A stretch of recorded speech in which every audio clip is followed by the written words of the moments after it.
यह कहानी है दिल्ली की पुरानी गली में रहने वाले अहमद परिवार की। यह एक संयुक्त परिवार था, जहां 3 पीढ़ियां एक साथ एक बड़े, पुराने हवेलीनुमा घर में रहती थीं। पीढ़ियों का समन्वय। दादा जान, हाजी अब्दुल रशीद, परिवार के मुखिया। सफ़ेद दाढ़ी, शांत स्वभाव और पक्के धार्मिक इंसान। उनकी सुबह की शुरुआत फ़िज्र की नमाज और कुरान की तिलावत से होती थी। वह गली मोहल्ले में अपनी ईमानदारी और नेक सलाह के लिए मशहूर थे। अब्बू जान, कामिल अहमद, बीच की पीढ़ी, जो एक सरकारी स्कूल में अध्यापक थे। वह परंपरा और आधुनिकता के बीच पुल का काम करते थे। उनका जोर बच्चों की अच्छी शिक्षा और संस्कार पर था। अम्मी जान, फातिमा, घर की धुरी। उनके हाथ के लजीज बिरयानी और शीर खुरमा की खुशबू पूरे घर में फैली रहती थी। वह प्यार से पूरे परिवार को एक धागे में पिरोकर रखती थीं। बच्चे, सारा, जैनब, अली तीसरी पीढ़ी, जो अपने दादा दादी और चाचियों के बीच पलकर बड़े हो रहे थे। उनके खिलखिलाहट से घर हमेशा जिंदा दिल रहता था। रोजमर्रा की जिंदगी की रौनक। अहमद परिवार का हर दिन एक उत्सव जैसा होता था। सुबह का दस्तरख्वान, नाश्ते के समय सब एक बड़े दस्तरख्वान, फैला हुआ कपड़ा पर जमीन पर बैठकर खाना खाते थे। इस दौरान दादाजान किस्से सुनाते और अब्बूजान दिन भर के कामों पर चर्चा करते थे। रमजान की बरकत। पूरे रमजान में घर का माहौल खास होता था। इफ्तारी की तैयारी में सब मिलकर हाथ बंटाते थे। बेसन के पकोड़े, खजूर और शरबत। रात को तरावीह की नमाज के लिए मस्जिद जाने का सामूहिक कार्यक्रम होता था। ईद की तैयारी। ईद से पहले बच्चों को नए कपड़े मिलते थे। घर की साफ सफाई होती थी और अम्मीजान और चाचियां मिलकर चंद्रमा रात को मेहंदी लगाती थीं। ईद के दिन नमाज के बाद सब गले मिलकर ईद मुबारक कहते और बच्चों को ईदी मिलती थी। प्यार और अनुशासन। जब बच्चे कोई गलती करते थे तो दादाजान उन्हें डांटने की बजाय प्यार से पास बिठाकर इस्लाम की अच्छी बातें और सब्र का महत्व सिखाते थे। मुश्किल घड़ी में सहारा। एक बार अब्बूजान कामिल की तबीयत बहुत बिगड़ गई और उन्हें नौकरी से लंबी छुट्टी लेनी पड़ी। घर में आर्थिक तंगी आ गई। इस मुश्किल घड़ी में परिवार टूटा नहीं बल्कि और मजबूत हुआ। तैयब चाचा, कामिल के छोटे भाई, जो दुबई में काम करते थे, ने बिना किसी को बताए नियमित रूप से घर खर्च भेजना शुरू कर दिया। फातिमा अम्मीजान ने घर में सिलाई का छोटा सा काम शुरू कर दिया ताकि घर का खर्च चल सके। दादाजान ने सबको इकट्ठा करके कहा, यह वक्त भी गुजर जाएगा। अल्लाह पर भरोसा रखो और एक दूसरे का सहारा बनो। यही एक सच्चे मुसलमान और एक अच्छे परिवार की पहचान है। कुछ महीनों में कामिल ठीक हो गए और परिवार फिर से खुशहाल हो गया। इस घटना ने बच्चों को सिखा दिया कि परिवार का साथ दुनिया की सबसे बड़ी दौलत है। यह कहानी बताती है कि कैसे अहमद परिवार ने प्यार, इबादत, त्याग और एकता के दम पर अपनी जिंदगी को खुशनुमा बनाए रखा। यह घर सिर्फ ईंटों का नहीं था, बल्कि रिश्तों की गर्माहट और ईमान की रोशनी से भरा हुआ था। मैं उसी अहमद परिवार की कहानी को आगे बढ़ाता हूं। अहमद परिवार, नई पीढ़ी के सपने और संघर्ष। वह किस्सा जहां रुका था, वहां कामिल अहमद की सेहत सुधर चुकी थी और घर में रौनक लौट आई थी।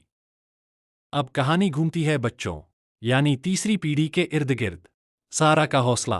कामिल अहमद की सबसे बड़ी बेटी, सारा, कॉलेज की पढ़ाई पूरी कर रही थी। वह इंजीनियरिंग करना चाहती थी।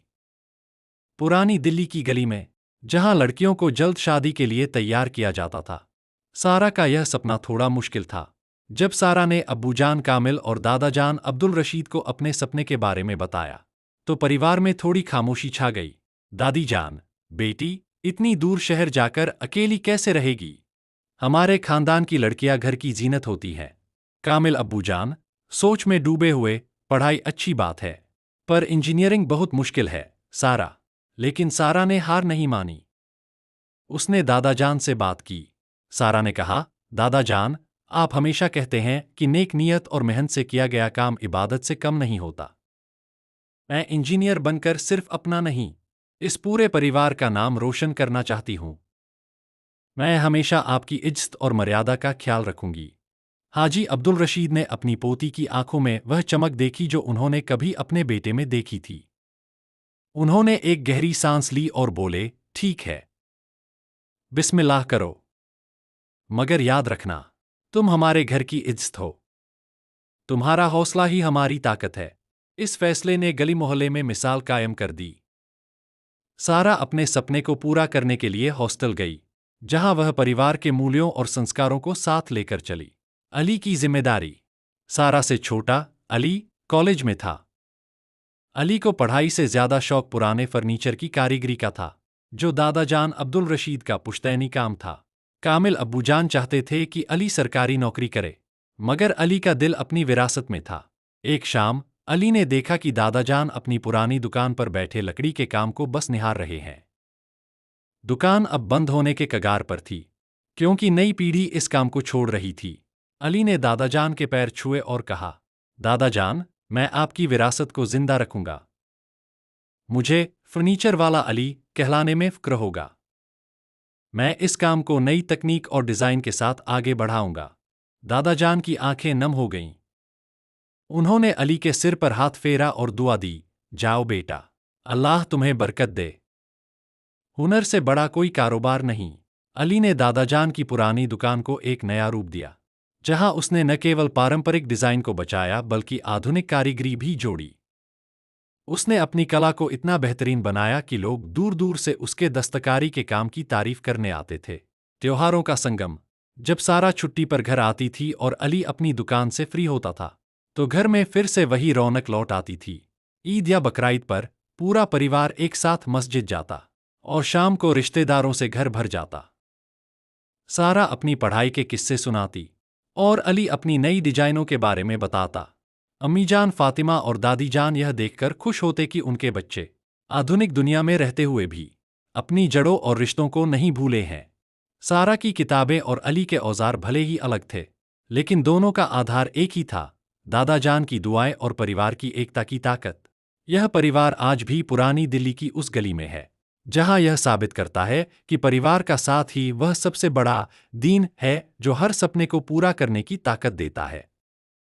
Thank you. प्लीज़ आप सब मेरे चैनल को सपोर्ट करो।